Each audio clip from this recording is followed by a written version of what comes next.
चीन और पाकिस्तान अपने खतरनाक मंसूबों को पूरा करने के लिए अफगानिस्तान का इस्तेमाल एक प्रयोगशाला की तरह कर रहे हैं। लेकिन भारत ने इन दोनों ही देशों के इस खतरनाक फॉर्मूले का तोड़ ढूंढ लिया है। अफगानिस्तान और उसके आसपास इस वक्त शय और मात का जबरदस्त खेल चल रहा है, जिसमें भारत ने अब एक बड़ी चाल चल दी है। दरअसल तालिबान के अफगानिस्तान पर कब्जे के बाद से ही पूरे भूभाग में अस्थिरता की स्थिति बनी हुई है। आसपास के कई देशों के लिए अफगानिस्तान का ये संकट नए खतरे की तरह सामने निकल कर आ रहा है। भारत ने इस खतरे को पहले ही भांप लिया था और इसके लिए एक जबरदस्त चक्रव्यूह भी तैयार कर लिया था। भारत ने यहाँ अपनी कूटनीति का ऐसा इस्तेमाल किया कि एक झटके में तालिबान, पाकिस्तान और चीन देखते रह गए।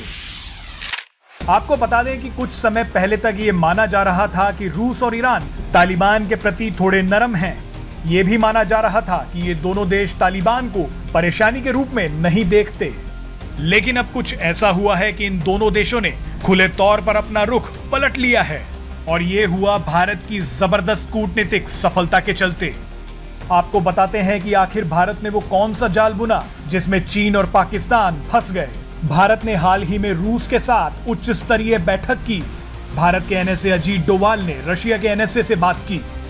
इसके साथ भारत के विदेश मंत्री एस जयशंकर भी ईरान के साथ लगातार संपर्क में थे। भारत ने रूस और ईरान को यह बता दिया था कि तालिबान के आते ही किस तरह से आसपास के देशों की सुरक्षा खतरे में पड़ सकती है, क्योंकि जैसे ही तालिबान ने अफगानिस्तान पर कब्जा किया, कई आतंकी संगठन दोबारा खड़े हो गए। आपको बता दें कि लगभग खत्म हो चुका आईएसआईएस भी दोबारा एक्टिव हो गया। ये सभी आतंकी अफगानिस्तान की सीमाओं से मध्य एशियाई देश जैसे कि ताजिकिस्तान और उज्बेकिस्तान में घुसने की कोशिश में लगे हुए थे, जो रूस के लिए बेहद खतरनाक साबित हो सकता था, क्योंकि ये आतंकी अगर इन मध्य एशियाई देशों में घुस गए तो उनके लिए रूस में घुसना ज्यादा मुश्किल नहीं होगा। इसके साथ ही ईरान की सीमा भी अफगानिस्तान से लगती है, तो खतरा ईरान के लिए भी उतना ही बड़ा था। भारत ईरान और रूस को इस खतरे के बारे में समय रहते आगाह करने में सफल रहा और इन दोनों देशों ने तालिबान के बजाय भारत का साथ देना ही सही समझा। अब बारीकी से समझते हैं कि ये भारत की कितनी बड़ी कूटनीतिक जीत है। पिछले महीने तालिबान को लेकर एशिया में जो नया वर्ल्ड ऑर्डर बन रहा था, उसकी तस्वीर भारत के लिए कुछ खास अच्छी नहीं थी।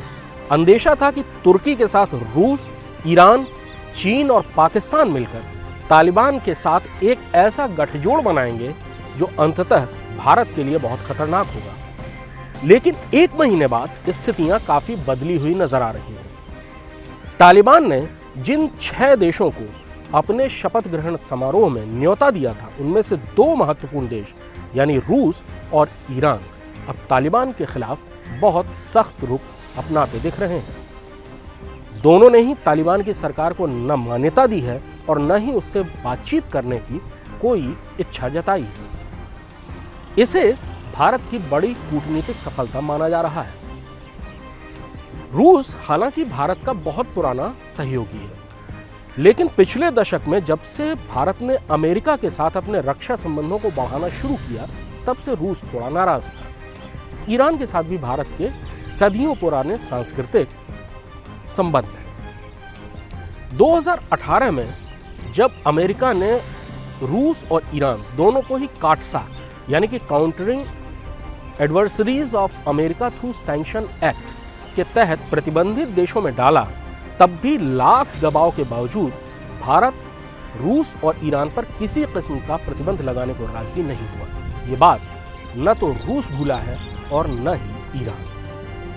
तालिबान के साथ पिछले 1 महीने में जो कुछ चला, उसके नतीजे में अब दुशांबे यानी ताजिकिस्तान की राजधानी दुशांबे में भारत कई चर्चाएं शुरू करने वाला है, जिसमें रूस भी होगा, ईरान भी होगा और ताजिकिस्तान भी होगा। ताजिकिस्तान और उज्बेकिस्तान दोनों ही CIS कंट्रीज हैं, जो कि सोवियत संघ के कभी हिस्से हुआ करते थे और अब उन दोनों की ही सीमाएं अफगानिस्तान से लगती हैं।